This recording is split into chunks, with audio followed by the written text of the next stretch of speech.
Okay guys, hello and welcome to another video. This one is going to be co-casted with Kareen. We are going to be doing just kind of a quickish look at the 60 plus minute game we played the other day and talking about the things we did good and the things we did bad, and really where we need to work on our game. So we will be getting into the commentary here in a second, and I just hope you guys will learn something. So sit back, relax, grab some water, and let's try to learn something here, I guess. Okay, so we are going in on tide. We're trying to, at least. The wave got pushed up right before you guys came in, and we get a good stun off. The ice path kind of stacked on it, and I got a slow off. When the tower starts hitting me, I call for us to back, but Kareen and we have first blood. Try to attack again, and then Kira decides to just kind of get the last few hits and gets killed. So there's a little bit of miscommunication there, I think, and maybe not dive so deep. Do you agree? I think that we should have either gone around farther in the back so that way the tower wouldn't have hit us and cut off his escape route between the tier 1 and the tier 2 tower. And the other thing I think we could have done better is Jakiro and I should have orb walked a little bit more, because that would have guaranteed the kill, but I still likely would have died because my positioning was really poor. So, right, just go all the way to the very far back and just completely cut him off, you think? Completely cut him off, maybe. I'm not sure if that would really change, though. It's possible. It would just given you more tower to run through, and you would have been at lower HP when we started the initiation. That's true, too. I think the biggest thing was stacking our stuns. If we would have been able to get sheer stun off and then either way. And but basically it was we had one stun there because the duration of your stun and the ice path were the same. Right, so that really hurt us. Yeah, that would have made us not have to dive so deep, and probably would have saved some lives, I think. I think the other thing that we should have done too is I should have waited till I hit level 2 and I had Wave of Terror, because that definitely would have guaranteed the kill. Wave of Terror plus Liquid Fire is really strong. So just a thing to consider. Yeah. Okay. Go. Okay, so this is Kunkka mid, and he's going for the room bottom. Beastmaster just got back from Fountain, I presume. He just TP'd in to mid. Yep. He's farming, pushing the lane up a little bit. Looks like Kunkka's just gonna walk up and try to get some cheeky damage on him, maybe. He tried to get a gank there, but Kunkka, Beast, just started to walk back, so it kind of missed. Ogre Magi comes up. And then he throws a multicast. Yeah, so at this time we probably already should have had TP starting to come in. Kareen didn't have one, and neither did Jakiro, but Kareen runs to the side shop to go get one. And she starts TP in, throw a stun. No mana for Wave of Terror. No, she just backs off, which is the smart thing to do, or else she probably would have died too. But having the TPs on our supports there would have been really useful.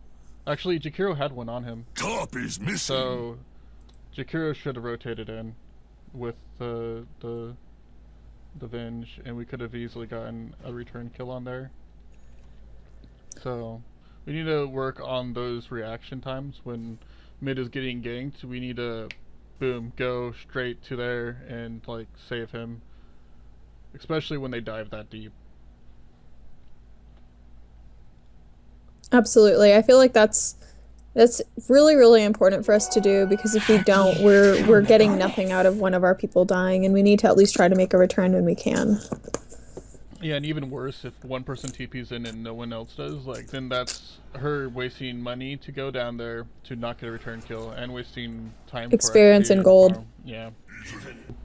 Okay, so, I don't want to say we had bad wards this game at all, but, um, twice already in the top lane, we've had Beastmaster TP in and gank someone in the lane, whether it been Jakiro, and I think it is even Venge once. So what we might have been like, probably should have done, is get a ward right around here, right in between the two towers, and that way we could have seen TPs coming into this lane, which we know they've already been doing quite a bit. So it's a safe ward, and it lets us push safe too. So like we know people are coming in, and we know like if we can push safely without being rotated on. So here's the third time this happens: is Beastmaster TP's in again, Tide does a ravage, and you know roars, and they get a double kill.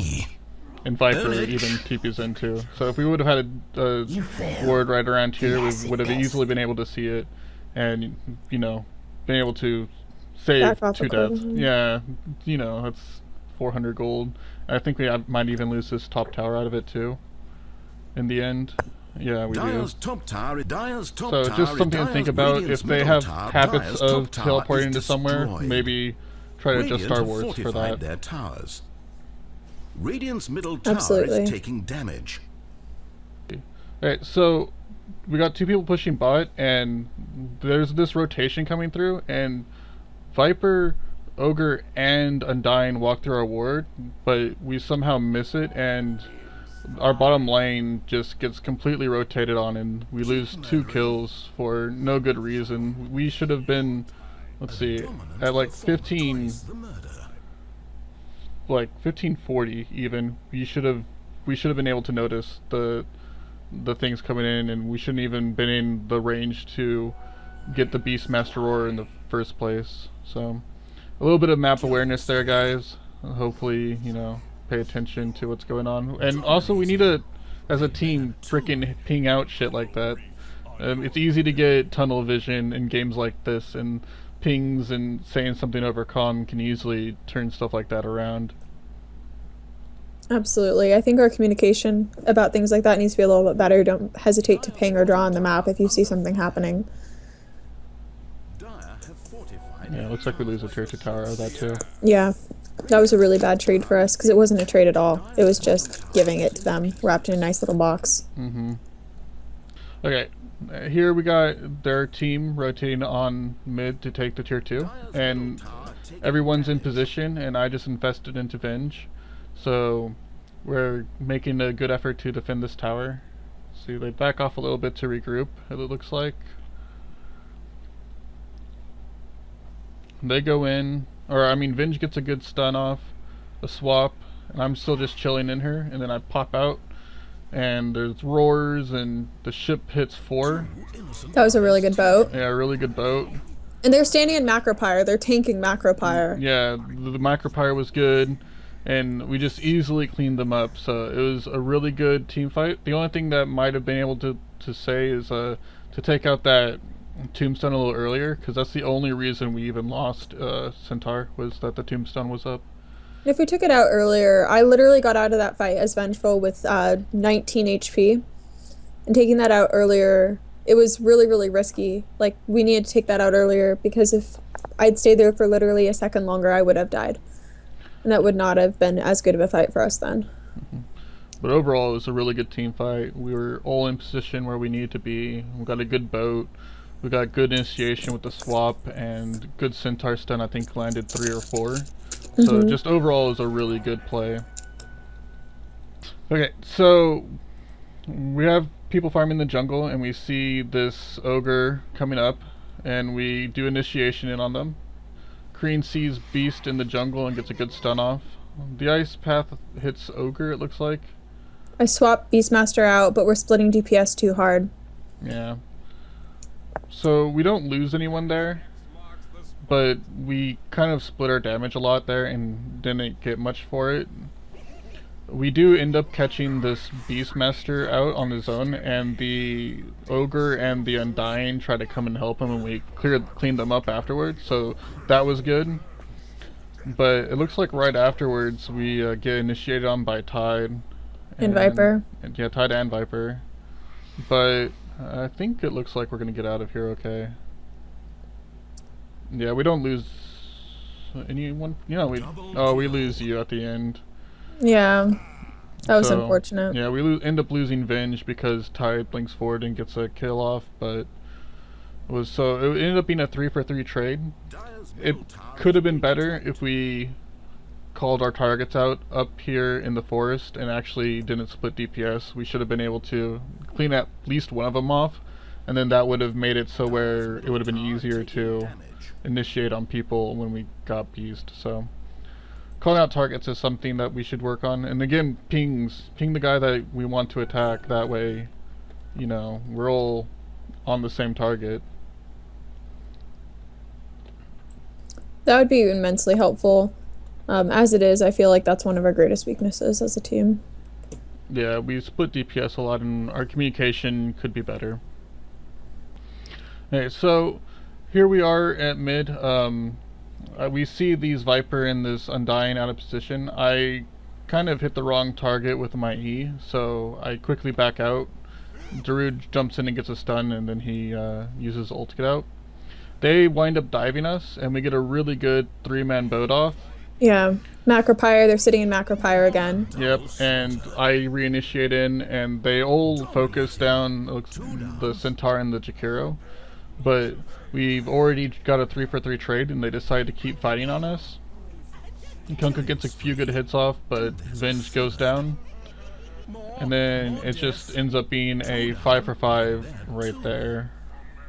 So I'm not really sure if that was a good or bad fight. I had kind of bad initiation on the Viper, and we had a little miscommunication where Centaur jumped in and maybe took some unnecessary damage and right before the main fight happened.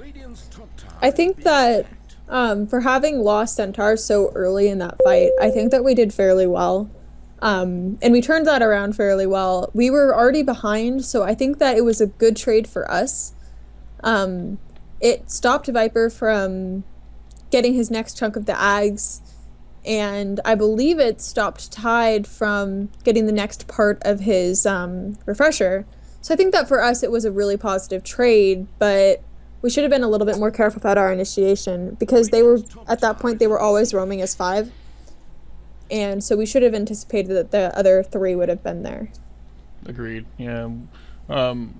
That's also something, like, if they're going as 5, we maybe need to, like, be like, okay, guys, like, have a serious moment when we talk about they're always 5, don't initiate on someone unless there's, like, 4 of us around or something. Because I agree with you, they're always together. And there's, it could have been a little better for us, I think, in the game if we would have been more careful about our initiation. Right. And that's another thing that I think comes with experience is, especially as a team, we had 2 really strong initiators. We had Centaur and we had Venge. And so I could always swap somebody in or out of a Centaur stun if we had proper communication, but it was really hard for us to get a really good initiation down. For up until 20 minutes, we had no good anything, really, because we were waiting for Centaur to farm a blink, and they were always initiating on us and not the other way around.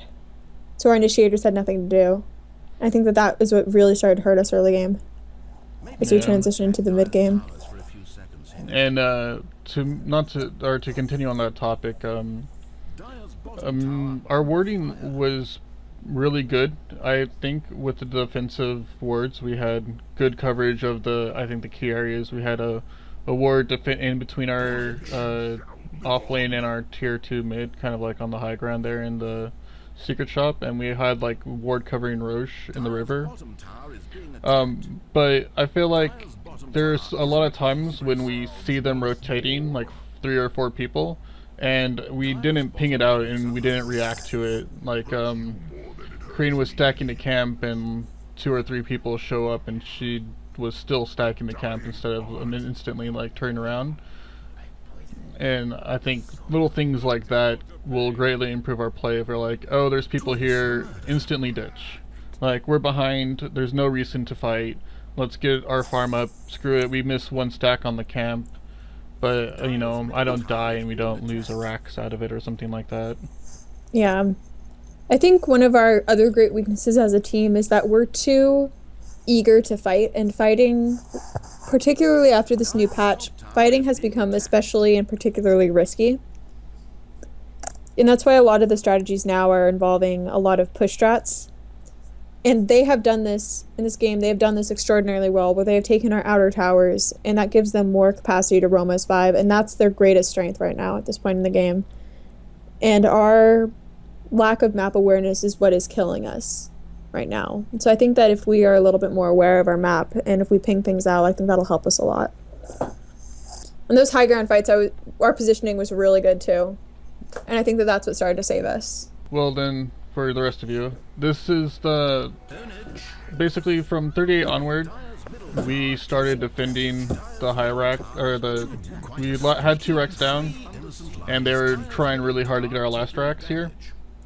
And we started to play really good at defending. Like, Centaur had great initiations, we had great swaps from Venge, we had really good Kunkka boats just constantly. Like, every team fight from like 38 minutes onwards is us getting a 5-man wipe on their team for like 1 or 2 of their heroes. And I just want you guys to sit back and watch how the game basically changes from that point onward. And here's like the goal graph for you guys.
Okay guys, as we get towards the end of the game here, I just want to talk about the goal graph and look at the turning point. Like, we did okay-ish up until a point, and they got pretty far ahead, almost a 5k gold advantage at one point, and they even got a little over that at 6k. But right at 38 minutes, when we started fighting as 5 and we were together and we were defending those racks, like, everything from there onward goes into our favor, except for like a little blip that they may be like flash farmed or something. But when we play as 5 and we actually work together really well, we destroy. Like, we easily came back from that, from 2 wrecks down, and were able to defend for another 30 plus minutes with 2 racks down, and, you know, get back in the game and win it in the end.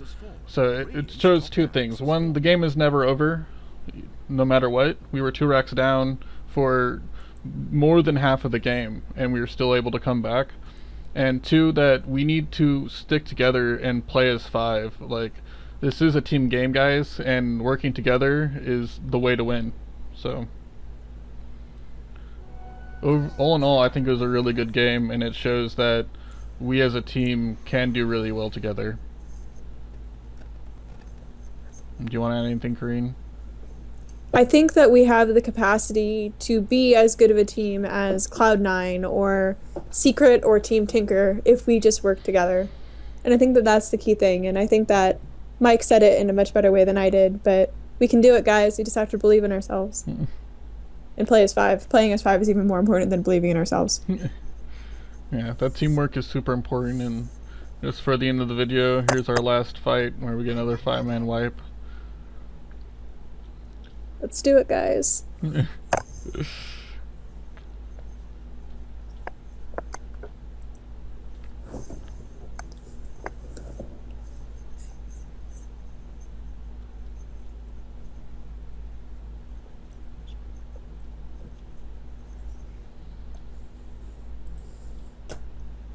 Dire's middle tower is being attacked.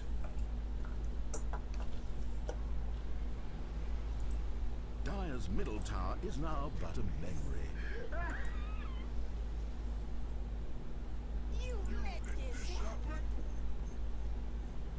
Dominating. Radiant's middle tower is taking damage. Make that 2. Okay then. I rise Let me